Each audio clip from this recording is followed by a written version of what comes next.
자, 이제 우리 오늘 주시는 하나님의 말씀을 같이 읽겠습니다. 마태복음 5장 23절부터 26절까지 말씀입니다.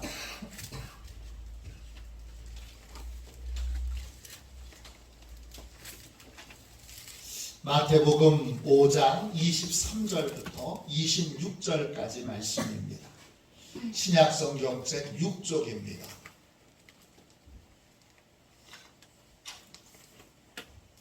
23절부터 26절까지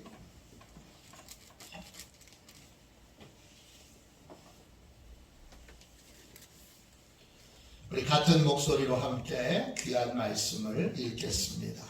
23절부터 26절까지 같이 읽겠습니다. 함께 읽습니다.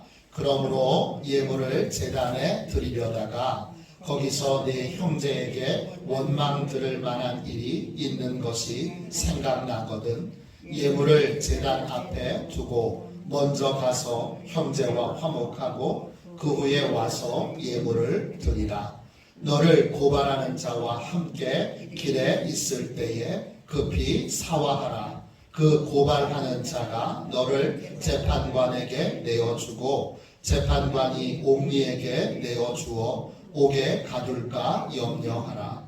진실로 내게 이르노니 내가 한 푼이라도 남김이 없이 다 갚기 전에는 결코 거기서 나오지 못하리라. 아멘.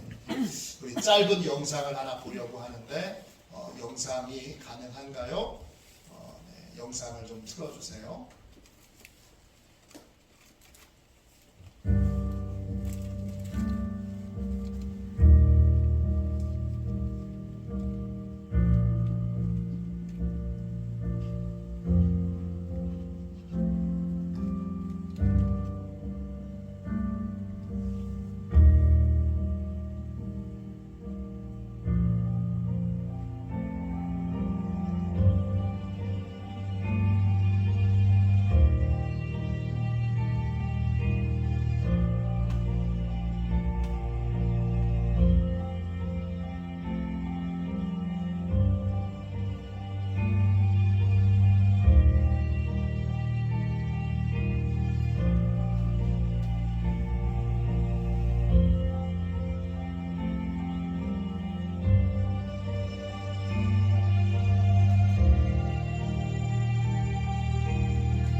하나님의 말씀을 같이 나누겠습니다. 제목은 화해의 열쇠입니다.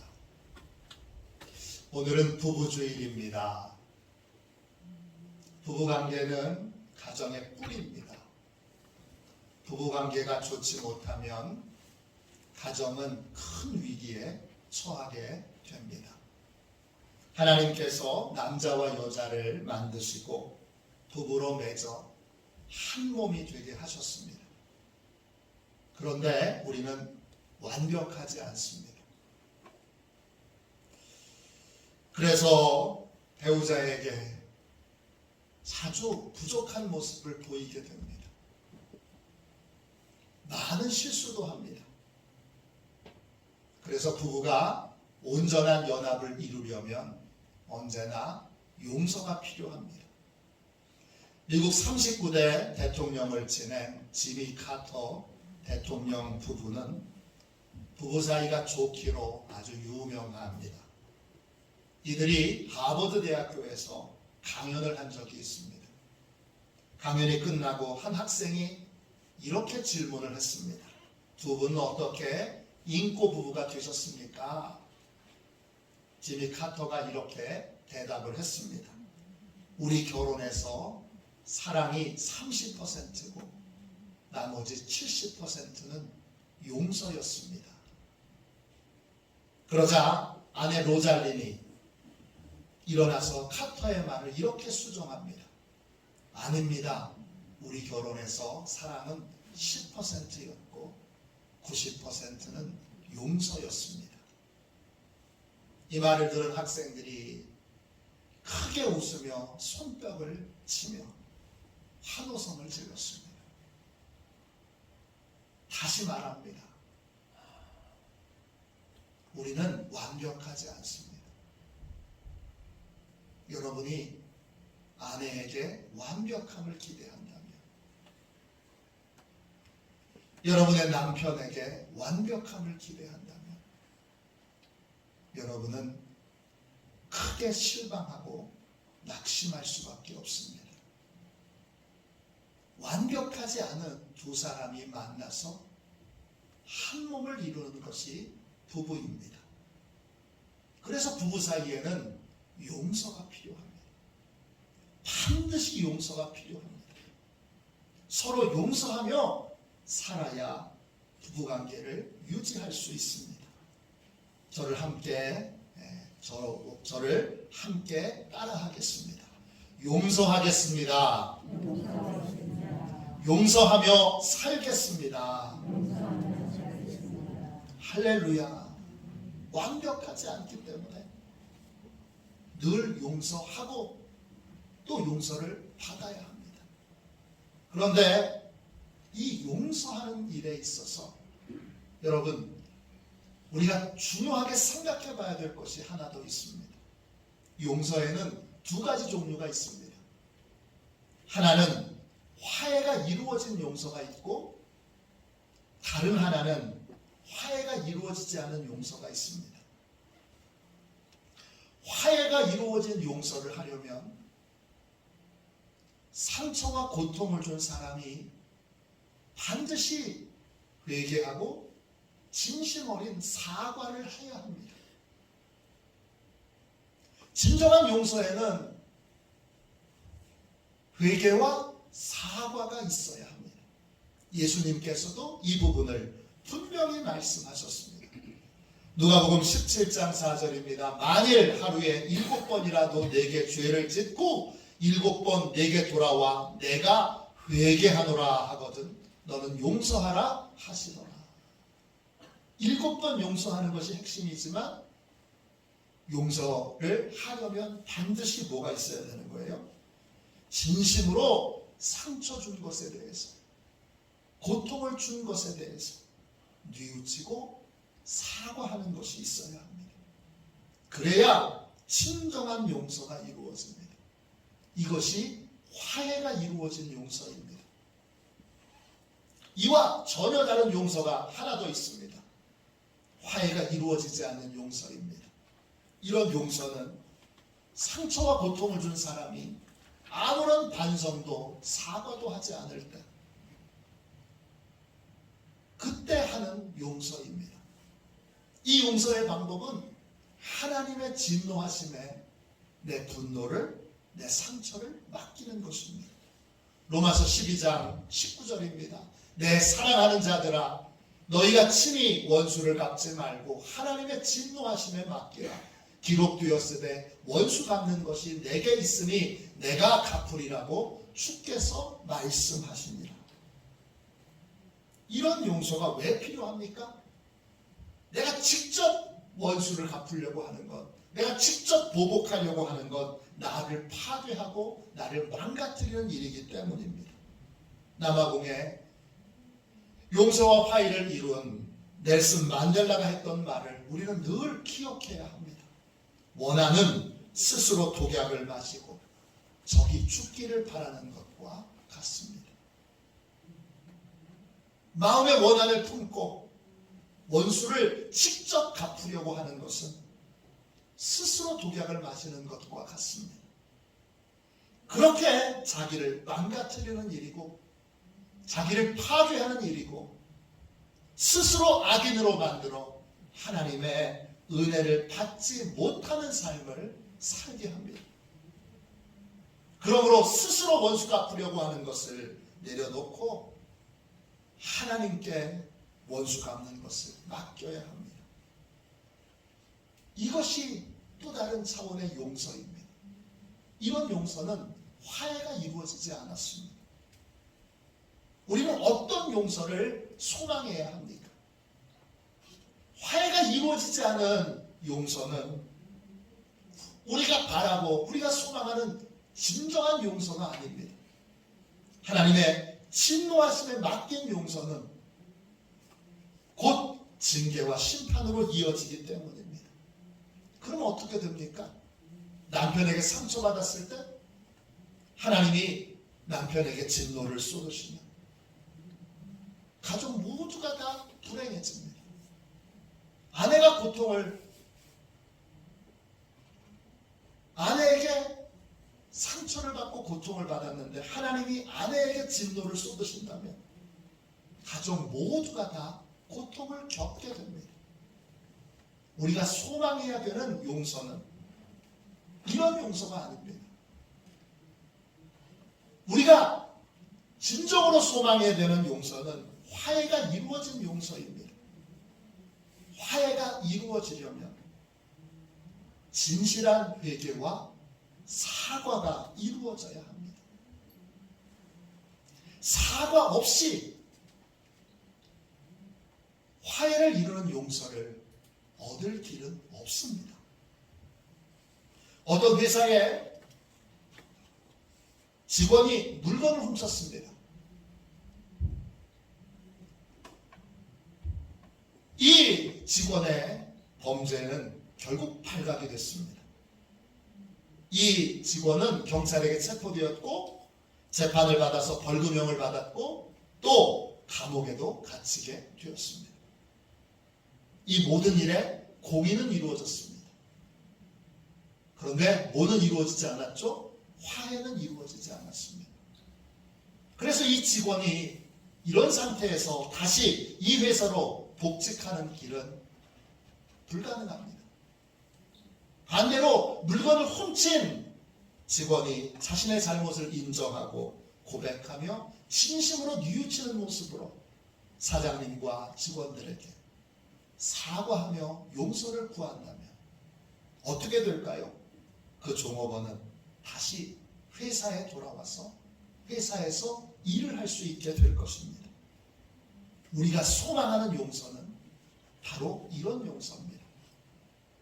남편이 자신의 잘못을 진심으로 뉘우치고 아내와 자녀들에게 사과하는 것입니다. 아내가 자신의 잘못을 진심으로 뉘우치고 남편과 자녀들에게 사과하는 것입니다. 부모가 자녀에게, 자녀가 부모에게, 또 형제가 형제에게 진심으로 사과하는 것, 그것이 바로 우리가 소망하는 용서입니다. 저는 영성훈련을 오랫동안 섬겨왔습니다. 제가 섬긴 대표적인 영성훈련은 프레스디아스와 그리고 엠마오 가는 길입니다.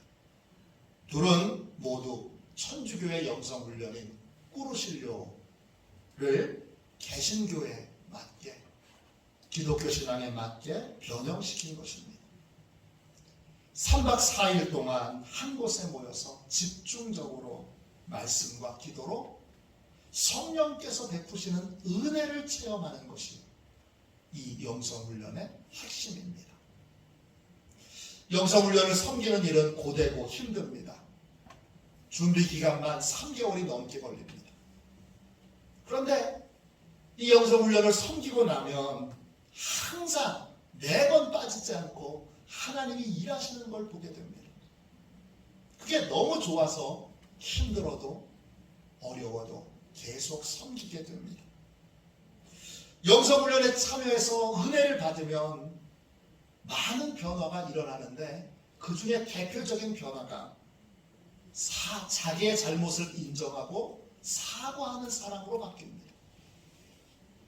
영성훈련이 끝나면 가족들과 재회할 때 아내에게 무릎을 꿇고 펑펑 울면서 미안하다고 용서를 비는 남편을 본 적이 있습니다. 또 아들과 딸들에게 눈물을 쏟으며 미안하다고 가족들끼리 얼싸안고 우는 것도 봤습니다. 또 남편 앞에서 굵은 눈물을 뚝뚝 흘리며 미안해서 어쩔 줄 몰라 하며 미안하다고 고백하는 아내도 본 적이 있습니다. 이런 걸 보니까 힘들어도 영성훈련에 열심히 참여하고 또 영성훈련을 섬기게 됩니다. 성령님께서 은혜를 베풀어 주시면 은혜가 임하는 자리에 어떤 역사가 있습니까? 은혜가 임하면 자기의 잘못을 깨닫고 그것을 진심으로 사과하게 됩니다. 이런 사과가 부부관계를 회복하는 열쇠이고 용서를 이루는, 화해가 있는 용서를 이루는 결정적인 도구입니다. 부모와 자녀의 관계도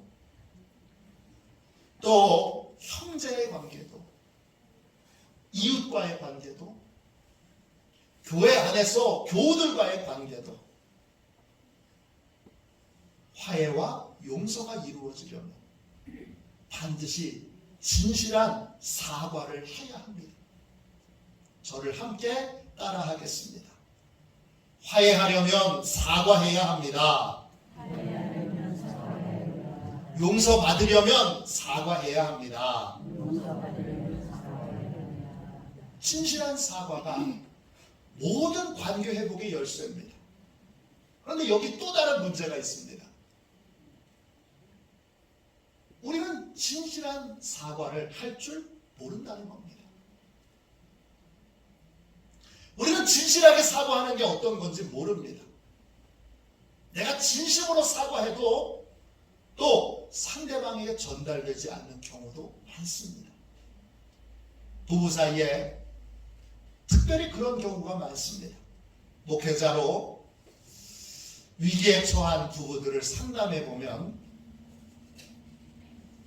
대부분 이런 경우들이 많습니다.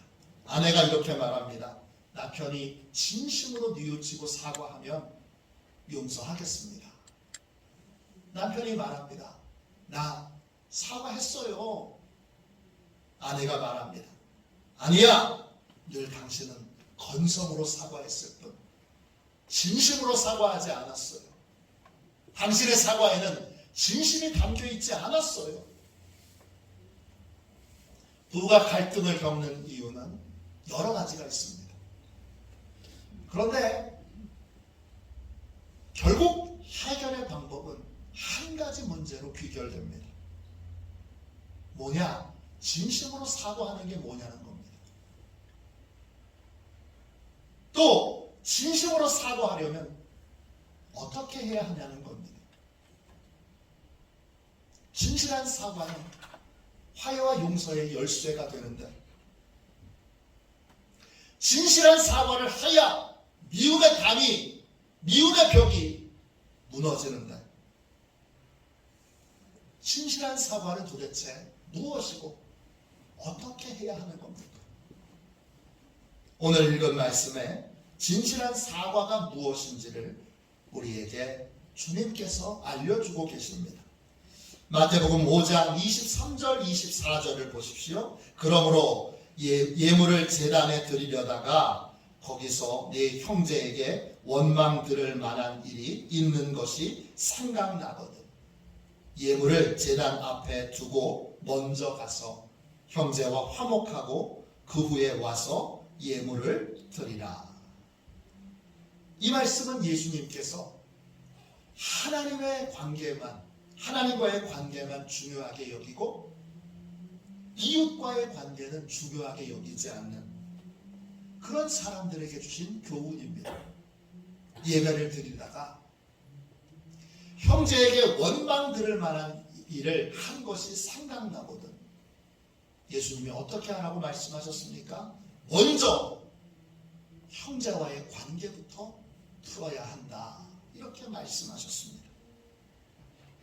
그래야 예배도 열리고 은혜의 세계도 열리게 됩니다. 상처와 고통은 마음의 벽을 만듭니다.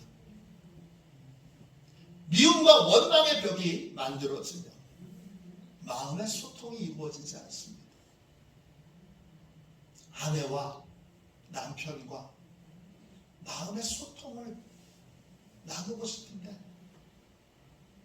미움과 원망의 벽이 쌓여서 마음의 소통이 이루어지지 않습니다. 그러면 하나님과의 관계도 막히고 예배도 막히고 은혜의 세계도 닫히게 됩니다. 사람과의 관계에 벽이 생겼을 때 어떻게 해야 합니까? 얼른 가서 사과해야 합니다. 사과를 어떻게 하는 건데요? 예수님이 알려주셨습니다. 마태복음 5장 25절입니다. 너를 고발하는 자와 함께 길에 있을 때에 급히 사과하라. 그 고발하는 자가 너를 재판관에게 내어주고 재판관이 옥리에게 내어주어 옥에 가둘까 염려하라. 미움의 벽이 생겼을 때, 원망의 벽이 생겼을 때 우리가 해야 되는 건 얼른 가서 사과하는 것입니다. 이때 사과한다는 말을 마태복음 5장 25절에는 사과하라, 우리가 잘 안 쓰는 말을 사용하고 있습니다. 이 사과한다는 말은 헬라어로 유노에오입니다. 뜻은 친구가 되다, 호의를 보이다, 마음을 온화하게 하다, 이런 뜻입니다. 진실한 사과는 상대방에게 전달이 되어야 합니다. 그래서 상대방의 마음이 녹아져 내려야 합니다. 내가 진심이라고 그게 진실한 사과가 아닙니다. 내가 진심이었어도 상대에게 전달이 되지 않는다면 그건 진실한 사과가 아닙니다. 내가 진실한 사과를 했느냐 하지 않았느냐는 전적으로 사과를 받는 사람에게 달려 있습니다. 그 사람이 내 사과를 받아들였습니다. 그때가 바로 진실한 사과가 이루어진 것입니다. 함께 따라하겠습니다. 진실한 사과를 배우겠습니다. 진실한 사과를 하겠습니다. 여기 계신 남편분들은 아내에게 진실한 사과를 해본 적이 있습니까? 아내들은 남편에게 진실한 사과를 해본 적이 있습니까? 여기 계신 부모님들은 자녀에게 진실한 사과를 해본 적이 있습니까? 자녀들은 부모님께 진실한 사과를 해본 적이 있습니까? 여기 계신 성도님들은 목회자나 교우들에게 진실한 사과를 해보신 적이 있습니까? 또 믿지 않는 형제들에게, 또 믿지 않는 이웃들에게 진실한 사과를 해본 적이 있습니까? 진실한 사과는 어떻게 하는 것입니까? 진실한 사과에는 여러분 5가지의 중요한 특징이 있습니다. 오늘은 큰 내용만 말씀을 드리고 차후에 한 주씩 그게 구체적으로 어떤 것인지를 나누도록 하겠습니다. 진실한 사과는 어떤 것입니까? 첫째, 진실한 사과는 마음을 아프게 한 것에 대해서 미안하다고 말하는 것입니다. 내가 마음을 아프게 했고 마음에 상처를 준 것에 대해서 잘못했다고 고백하는 것입니다. 진심으로 사과하려면 제일 먼저 마음 아프게 한 것부터 사과해야 합니다. 마음을 아프게 한 것이 나의 잘못이고 당신의 마음에 상처를 준 걸 내가 진심으로 후회하고 있다고 고백하는 것. 그것이 진실한 사과입니다. 둘째, 진실한 사과는 어떤 것입니까? 진실한 사과는 자신의 잘못을 인정하는 것입니다. 내 행동이나 판단이 잘못되었음을 인정하는 것입니다. 우리는 잘못 판단할 수 있습니다. 우리는 잘못된 선택과 결정을 할 수 있습니다. 우리는 상처를 주는 말을 할 수 있습니다. 진실한 사과는 그것이 잘못된 행동임을 인정하는 것입니다. 세 번째, 진실한 사과는 어떤 것입니까? 진실한 사과는 손해를 보상하는 것입니다. 이때 보상은 돈이나 선물을 의미하는 것이 아닙니다. 이웃과의 관계에서 금전적인 손해를 끼쳤다면 그건 반드시 진실하게 갚아야 합니다. 그러나 가족 안에서의 보상은 돈이나 선물이 아닙니다. 도리어 돈으로 때우려고 하는 것, 적당한 선물로 때우려고 하는 것이 관계를 악화시킬 수 있습니다. 가족 안에서의 마음의 보상은 상처를 입은 사람이 원하는 것을 해주는 것입니다. 마음의 고통과 상처에 치유의 은혜가 임하도록 상대가 원하는 걸, 상대가 기뻐하는 걸 정성을 다해 해주는 것이 바로 보상입니다. 그래서 내가 존중받고 있고 내가 사랑받고 있다고 그렇게 느낄 수 있도록 해주는 것, 그것이 바로 보상입니다. 진실한 사과는 어떤 것입니까? 넷째, 진실한 사과는 삶의 변화로 이어져야 합니다. 진실한 사과는 똑같은 행동을 반복하지 않습니다. 어떤 말이나 행동이 가족에게 아픔을, 상처를 주었다면 그런 행동을 하지 않도록 노력하는 것이 진실한 사과입니다. 진실한 사과는 반드시 달라지려고 하는 의지가 동반되어야 합니다. 말로만 사과하고 똑같은 행동을 계속 반복한다면 더 깊은 마음의 상처를 주게 됩니다. 달라진 모습을 완벽하게 보이라는 말은 아닙니다. 진심으로 달라지려고 노력하는 모습을 보여주라는 것입니다. 마지막 다섯 번째로, 진실한 사과는 무엇입니까? 진실한 사과는 용서를 구하는 것입니다. 용서는 내 행동의 결과로 그냥 오는 것이 아닙니다. 내가 진심으로 사과했으니까 너는 당연히 용서해야 돼. 이건 용서를 구하는 사과의 태도가 아닙니다. 용서는 저절로 그냥 주어지는 것이 아닙니다. 용서는 상처와 고통을 입은 사람이 나한테 은혜를 베푸는 것입니다. 진실한 사과는 용서의 권한이 상처를 입은 그 사람에게 있다는 걸 인정하는 것입니다. 그리고 용서의 은혜를 상처 입은 그분이 베풀어 주시더라 겸손히 구하는 것입니다. 우리는 늘 실수를 반복합니다. 우리는 부족한 것이 너무나 많습니다. 그래서 실수할 때마다 진심으로 사과해야 합니다. 사랑하는 가족들 사이에 사과가 있어야 합니다. 교우들 사이에 진심 어린 사과가 있어야 합니다.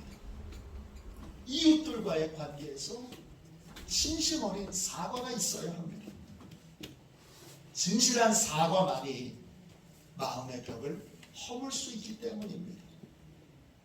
마음의 벽이 허물어져야 전도도 이루어지고 마음의 벽이 허물어져야 하나님의 은혜도 부어지게 됩니다. 진실한 사과가 화해와 용서의 열쇠입니다. 가족들에게 마음의 상처를 주신 적이 있습니까? 교우들에게 마음의 상처를 주신 적이 있습니까? 친척과 이웃들의 마음에 상처를 주신 적이 있습니까? 누군가 마음의 상처를 준 것을 성령님이 기억나게 하시거든 진심으로 사과하십시오. 마음에 상처를 준 걸, 마음을 아프게 한 걸 여러분 미안하다고 말하십시오. 용서와 화해의 삶은 간단한 미안합니다. 그 한마디에서 시작됩니다. 교회는 자꾸 믿음과 확신을 잘못 깨닫고 무례함으로 행동하는 경우들이 있습니다. 확신을 갖는 걸 무례하게 행동해도 되는 양 생각하는 경우들이 있습니다. 무례함은 항상 상처를 줍니다. 어떤 상처든지 큰 상처든지 작은 상처든지 누군가에게 상처를 주고 마음을 아프게 하는 것이 여러분 생각나면 가서 또는 문자로 전화로 편지로 마음 아프게 한 것을 미안하다고 사과하십시오. 이번 주 저는 여러분들이 이 일들을 여러분의 가정에서 또 교회 안에서 이웃들 사이에서 행하기를 원합니다. 행하시고 저한테 문자를 주셔서 이런 일을 이렇게 했습니다. 그렇게 간증을 해주시면 참 좋겠습니다. 또 더 용기가 나시면 단톡방에 제가 이런 사과를 했습니다. 그렇게 올려주실 수 있으면 더 좋겠습니다. 이번 주에 누구든지 마음에 상처를 준 것이 기억나거든 가서 미안하다고 말하십시오. 진정한 화해와 용서는 거기서부터 시작됩니다. 우리 함께 찬송가 421장 우리 1절만 한번 찬양하고 그리고 하나님 제가 진심으로 사과할 수 있도록 용기를 주시고 마음 아프게 한 사람들 주여 기억나게 해주셔서 진심으로 사과할 수 있게 해주십시오. 그렇게 우리 통성으로 기도하겠습니다.